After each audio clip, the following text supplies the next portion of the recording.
Welcome to this video review, and today I'm going to go through all the features, and then at the end I will share my opinion about this IOR Trident 1.5-8x26. It's a very unusual scope, I would say a very special scope, and with a specific purpose, and it's purpose-built scope, so something if you're looking at it, I'm sure that you already know really a lot about optics, and you're looking at this scope for I would say, a very specific rifle for a very specific setup. So, as you probably know, IOR has been on the market since 1936.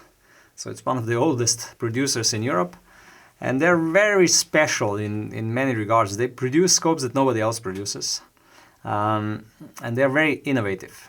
They were the first one which did extreme zooms on tactical scopes. They understand this FFP mil scopes quite well, and their cooperation with the American distributor for the American market, so the Valdada, was very fruitful, because they did at the beginning many very special scopes, and the whole momentum of producing these tactical scopes started there. So before I go through the scope features, I'll go what you get with the scope. You get a really interesting rubber lens cover. You get an instruction manual, which is horrible in fit and finish, honestly speaking, but it's funny because all EORs are like this, and people who buy them know what they're buying. They're not buying the manual, they're not buying the box and so on. You get a 30 years warranty, like this, and a cleaning cloth. So now about the scope itself. It's not direct. It didn't have any direct predecessors, or it didn't succeed or succeed any known scope. Even though I would say that it is a continuation of their Pitbull series, of 1-6 model, but it is different in quite a few aspects.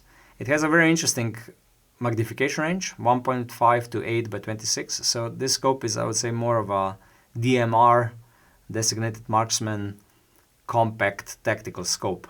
So it's for really fast shooting on different distances. I would say this is a perfect scope if you are on a shooting range where there are falling targets and you need to clear them as fast as possible, probably on a semi-automatic rifle. The price point, it's also very interesting. It's 1,400 euros. So I'm looking at the IOR for the last 10 years when we are selling them. So I would say from, let's say, 2011 to 2014, they were really affordable and their prices were unbelievably low. Then they were a little bit on the more, I would say, expensive side, and now again, since 2019, 2020, they're again very affordable. I consider 1,400 euros for this scope as an affordable price for what you're getting. It's very robust. You see, it's made like all IORs. It's really robust, bulky.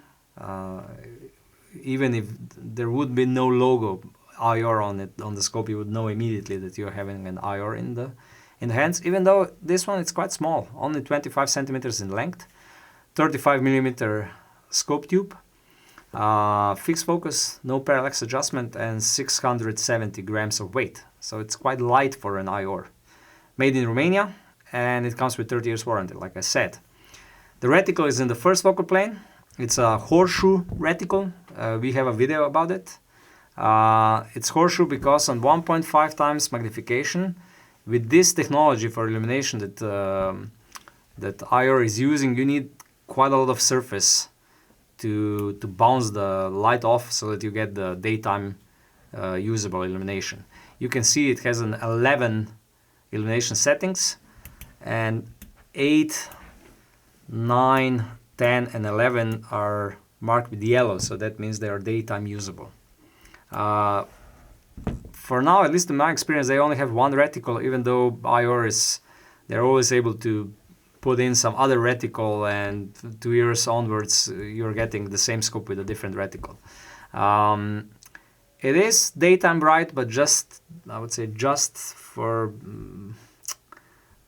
so. It's not really daytime bright like with all the reticles which have optical fiber inside of them, because IOR doesn't have optical fiber in them, but it has a thick reticle, so you get a little bit more reflection of the illumination in your eye. The turrets are really funny. So the windage turrets, it's a normal 1 mil click, or 1 centimeters per 100 meters click. And what's really funny, it's so crisp and so audible that majority of much more expensive producers could learn from this. It's, for the windage, it's one of the best turrets with the best feel you're able to buy, and especially for 1,400 euros is out of this world. But the elevation is different. The elevation is a BDC turret. It's made for 308 caliber, 168 grains bullet average. One is 100 meters, 150 meters, 200 meters, 250 meters, 300 meters, 350 meters, 400 meters, and all the way to 800 meters. Every 50 meters it's a mark. And it doesn't have any click value, because there is nothing in between. When you go from 700 to 650, there is nothing in between. So there is no click value as such. What is also very interesting, there is no zero stop. So you're able to go down, and also on the other side, there is no stopping behind 800 meters onwards. It's a single turn turret. I would say my only remark is that it would need a zero stop, even though usually people just stop at 1. If you go a little bit further, okay, it stops, and then you go back, first click, it's 100 meters. Very interesting. And this is meant for really fast manipulation of the turret, and I would say really quick shooting on different distances. So we don't know what's the elevation range in reality. I would say 15 mils probably, maybe 20 mils, who knows. The windage range is around 15 mils, I think. It's a single turn turret. It has no turn indicator, it has no zero stop, but it is resettable normally. You're able to reset it so that 1 means 0 at 100 meters. Honestly speaking, even though how basic it is, I really like it. And if you have an average bullet with 168 grains, it will work really well. Maybe we are talking about accuracy of 10 centimeters on, let's say, 500 meters. It's enough. This is not a highly precise scope. It's meant to do the business fast. And also inside of the reticle, you have like a Christmas tree style below the horseshoe, which is also very usable. Okay, so now when we talk about the optics, 1.5 to 8 time magnification, 26 millimeter objective lens, so roughly 5 times zoom, a little bit more, 5.3 times zoom, and 27 meters of field of view at 100 meters, which is quite decent. Even though, honestly speaking, the apparent field of view, it's always like a little bit cramped. You're always looking like through, you have a feeling of a little bit of tunnel effect at all magnifications. So it's not like when you're going down to 1.5 that you see the tunnel. It's always like the apparent field of view is not the biggest. And this is something what I noticed with all new IORs. It's not, I would say, bothering, but still, it could have been done better, honestly speaking. The eye relief is around 8 centimeters, which is okay, because this, I believe that this scope will go on rifles with 308, which are not kicking that hard, mainly semi-automatic rifles, and for that purpose it's really good. The eye box is also, I would say, average or even maybe above average. It also features a fast focus, everything really bulky, but it works nicely. Okay, so we came to the point where I do a short summary when I go through the sweet and sour of each product. We know from our YouTube analytics that a lot of people just scroll the video to this point, and I will share my opinion about this product. So what I like about this product, I like the styling, this IOR styling. It's so unique, people could say non-refined, and on some rifles it looks cool, honestly speaking, even though when you look at, let's say, Schmidt & Bender, and if you look at Zero Compromise and Night Force and so on, they're all more refined and nicer in details and so on, but IOR has its own style.